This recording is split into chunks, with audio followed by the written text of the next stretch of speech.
12 minutes past 9 this morning. Time for us to turn our attention to Hollywood, where for the second time in a row there will be a home team in the Super Bowl, and I'm delighted to say Mike Carlson is with us. Mike, good morning to you. That's Hollywood Mike Carlson to you. Well, instead of Iron Mike, you've changed your name. Perfect timing.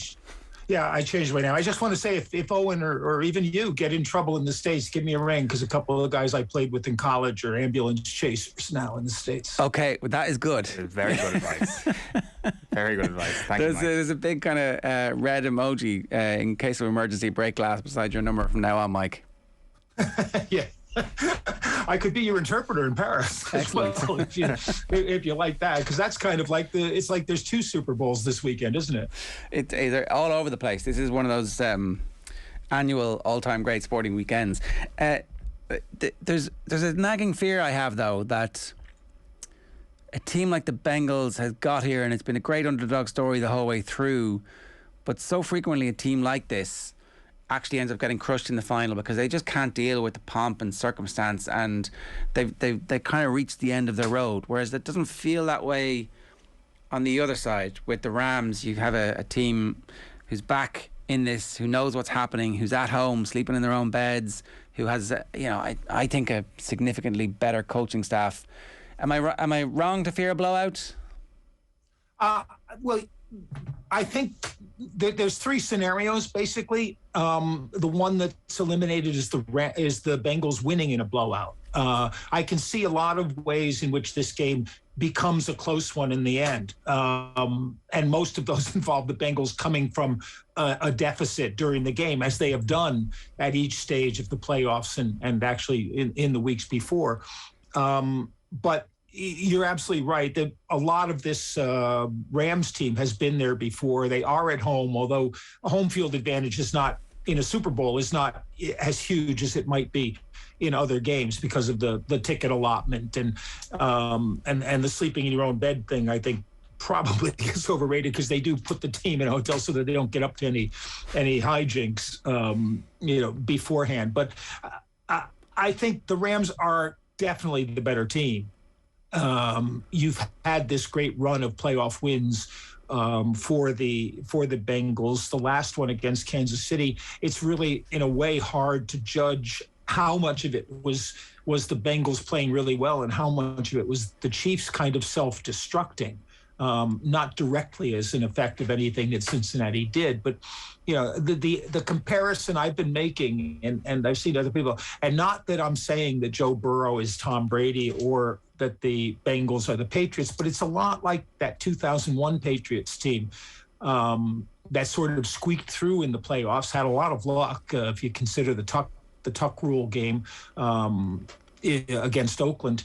And then when they got to the Super Bowl, came up with a great game plan that they executed to slow the Rams down and managed to hold on and win that game. The Rams were still in a position to win it, but Brady engineered the last field goal drive. I see something like that there, but I agree with you that this is not a Bill Belichick kind of coaching staff, Zach Taylor's coaching staff, and even more to the point, he was a Sean McVay assistant, so I don't think McVay will be in a sense overwhelmed, as you might argue he was when the Rams lost to the Patriots a couple of years ago, 13-3.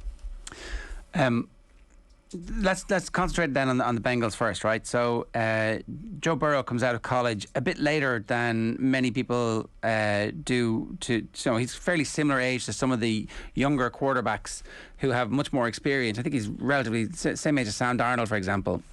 And his college career is this kind of remarkable, has a remarkable ending to it. But at the start, it wasn't amazing. It wasn't lights out. But something happens to him, he grows into a full, deeper understanding of it, blows out his knee in the first year, and as a result, they end up getting a really high draft pick again. So they picked twice very high, and they've done really, really well in the last two drafts. So something within the building, apart from not blowing the pick for Burrow, is going well beyond knowing not to blow the pick. Yeah, and it would be interesting to know, because, lots of people were saying that they had the chance to get Penei Sewell who was the best offensive tackle in the draft. And obviously Burrow had blown out his knee because he was being sacked so often. And even this year, he was sacked, I think, 51 times in the regular season. He was sacked 9 times, and they won the playoff game against Tennessee. So the question was, do you provide him with a better line to protect him better, or do you go for his favorite college receiver, Jamar Chase?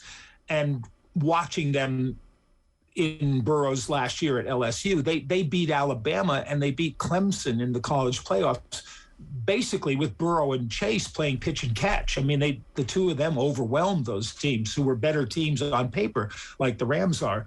So it was an interesting move. And the other thing is, and people I think overlook it because we talk about the Rams being a team of superstars who they've gone out and mortgaged the future to sign.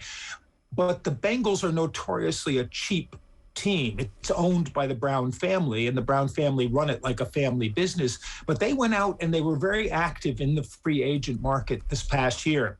Trey Hendrickson being the big ticket item, but they improved their defense on a lot of levels. And it was almost as if they sensed they had something good there. They gave Burrow the weapon he needed. They went out in free agency and strengthened their defense.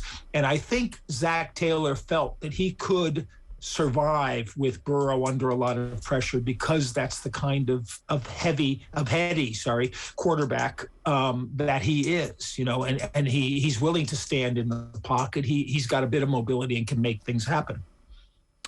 Is this likely to change the dynamic of how teams draft and how they recruit over the next little while, kind of handcuffing a quarterback to a receiver and looking at what they've done at college level? Because often a man becomes an island at the quarterback position as a young quarterback for an NFL team, and they perhaps haven't paid too much attention to how to allow him to hit the ground running, whereas this partnership obviously has been copied and pasted from Louisiana, and it's worked spectacularly. Yeah. And one of the dreads in the NFL, one of the real anomalies, is that the great college quarterbacks tend to go to the worst teams in the league, and they're often left hanging to dry. If you think of Trevor Lawrence this past year with Jacksonville. So, I think this year they probably go offensive line will be their priority. When you look at their drafts, and Jer said they've had a series of good drafts. T. Higgins and Tyler Boyd, who are the second and third receivers, were both high draft picks. Jesse Bates, who's a really good safety, was a high draft pick for them. So they've done very well. Sam Hubbard, who was a key player against Kansas City, they've done really well in those drafts. And I think that they will look at the need to improve because with the best will in the world, they got a lot of breaks in winning their division. Injury and COVID really decimated both Cleveland and Baltimore, and Pittsburgh, of course, were running with Frankenstein's monster at quarterback. Ben Roethlisberger, creaky spare parts keeping his body going. So it was almost like a perfect storm for them to be able to win that division. And I just. Looking at it realistically, I would love to see the Bengals win. The line, I think, has gone from 4 to 4.5 overnight, but I thought it would be a bit higher than that. So, I'm probably going to take the Bengals with the points and hope that they keep it close. And Evan McPherson kicks a couple of 50-yard field goals, because that to me is the best prop bet around is to take McPherson kicking field goals. I understand. I can see the rationale for that. The difficulty is that if you think back even to the final, was it week 18, when the Rams were actually killing the 49ers in the first half, that team, that offense was fairly explosive. They've been explosive in getting off to good starts since as well.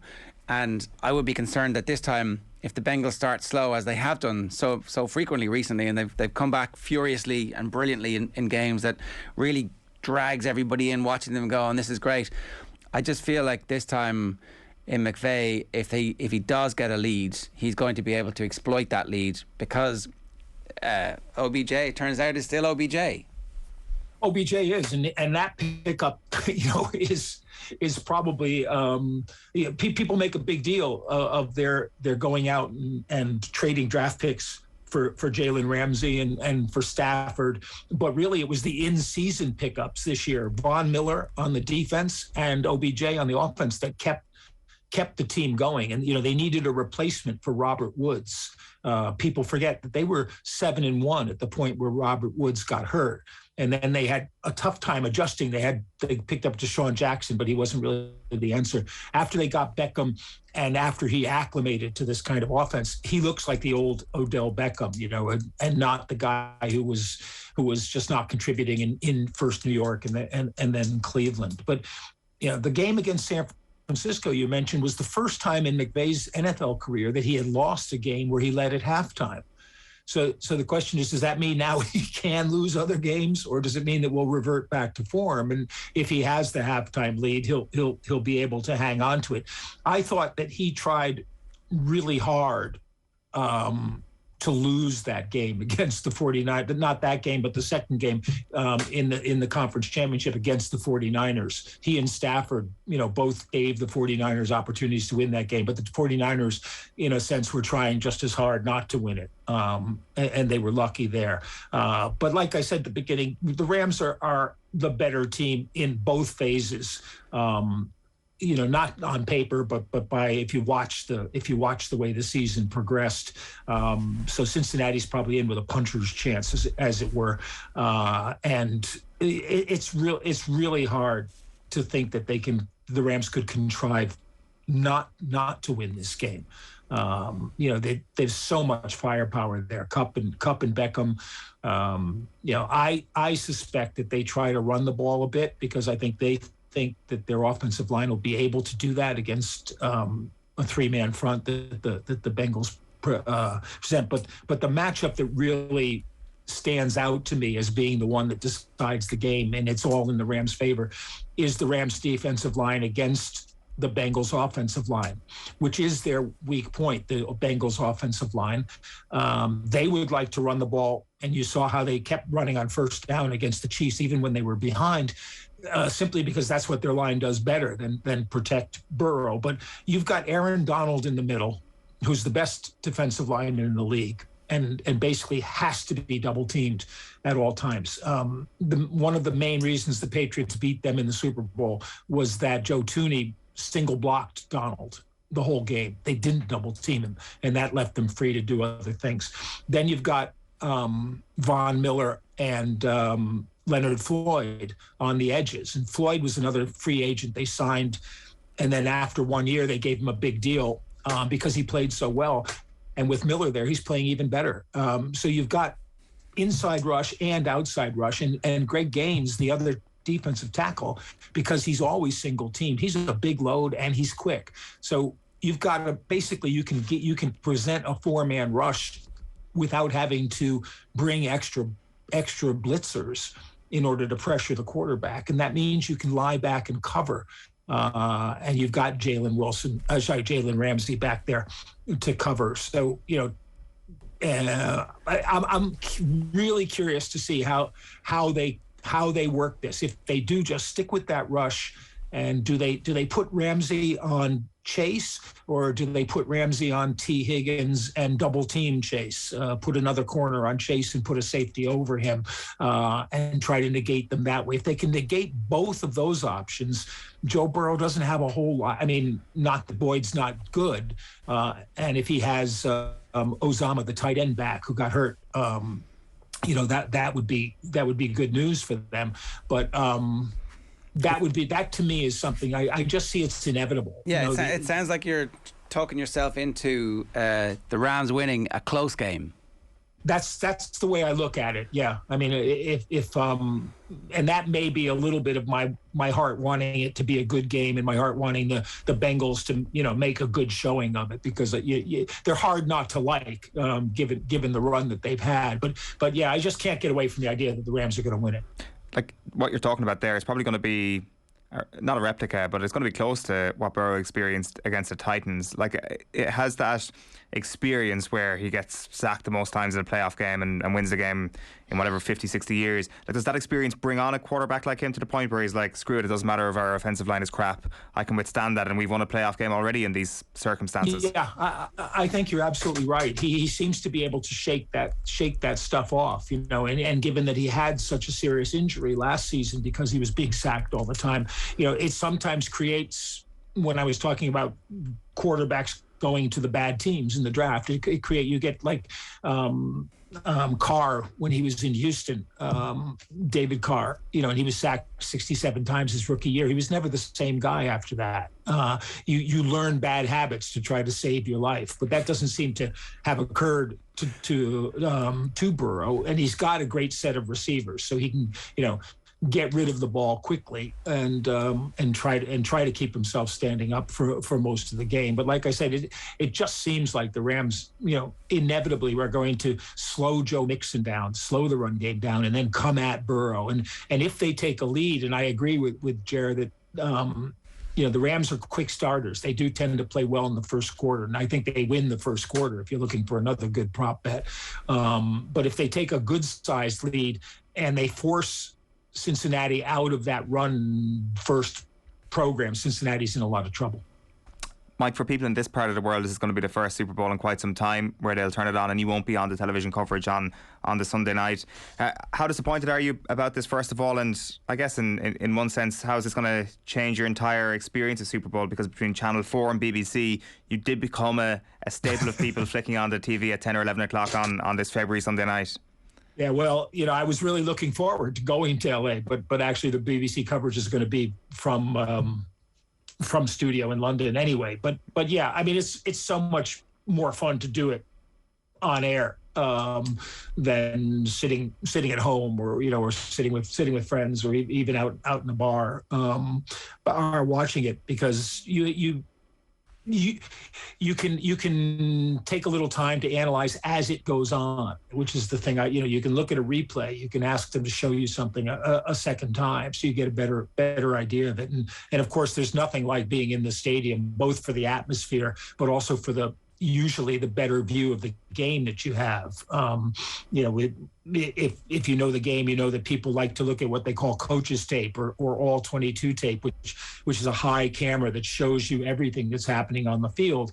And in some games, when you're in that nice commentary position where you can see that, you can see things that are going to happen before they do, because you see the whole formation, you see how deep the safeties are, which you can't see on the coverage camera, and it just makes your commentary life so much easier and your understanding of the game so much easier. But plus working with Nat and OC and Jason is fun. I mean, and when Chappers was hosting it, it's the same way. You just have a good time in between the bits on camera when you're talking about the game, occasionally arguing about the game. I just love it. It's the greatest thing in the world. I just think I was really lucky to do it for so many years. So what is the plan for Sunday then? Actually, I was asked not to take any other jobs on Sunday for reasons I won't go into, but it means I'll be watching it at home probably, or at best with a couple of neighbors who have a big screen TV, which I don't. I'm going to safely. I am old school to the end. I'm going to safely assume that Joe Buck will bring you in via video link during the commentary. Yeah, well, wouldn't that be? Wouldn't that be a kick? I suspect if Joe Buck was going to bring somebody in from Britain, it would be one of the people who works for NFL UK, just to make sure they stayed on message about Brian Flores et al. We didn't even get into that, but that is the main story this week as well. We can talk about that next week. Definitely. Good stuff, Mike. Thanks a million for joining us. Cheers. Oh, thanks, guys. Yeah, enjoy the game. And go Ireland on Saturday. Thanks a million. Take care. Yeah, bye-bye. Mike Carlson there giving us his thoughts about the game at the weekend, and the same experience for all of us, I think, watching it at home late night, early morning, Monday. OTB AM brought to you live every morning by Gillette. Good morning. Start with Gillette, with your best face forward with their new and improved razors.